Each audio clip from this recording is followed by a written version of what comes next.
বাংলাদেশে সংখ্যালঘু হিন্দুদের উপর চলমান অত্যাচারের তীব্র নিন্দা জানাই। এই ঘটনাগুলি আমাদের গভীরভাবে ব্যথিত করেছে।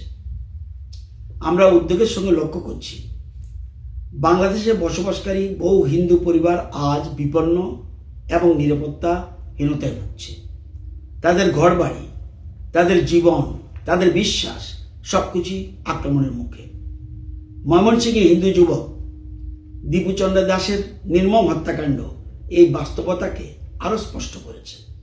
এটি কোনো বিচ্ছিন্ন ঘটনা নয়, এটি ভয়ের পরিবেশ তৈরি করার একটি চেষ্টা।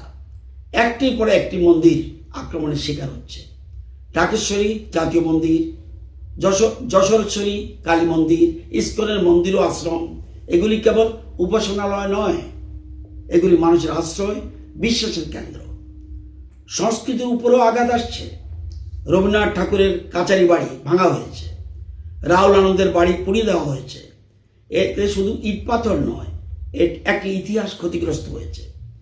ত্রিপুরা সরকারের একজন মন্ত্রী হিসেবে আমি বাংলাদেশের তত্ত্বাবধায়ক সরকারের কাছে মানবিক আবেদন জানাচ্ছি, দয়া করে সংখ্যালঘু হিন্দুদের জান ও মাল রক্ষায় কার্যকর পদক্ষেপ গ্রহণ করুন।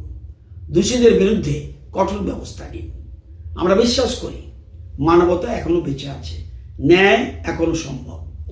বিশ্ব সম্প্রদায়ের কাছেও আমাদের আবেদন, ধর্ম সংখ্যালঘুদের নিরাপত্তা সমগ্র মানব সমাজের দায়িত্ব। এই সহিংসতা বন্ধ হোক, শান্তি ফিরুক, মর্যাদা ফিরুক।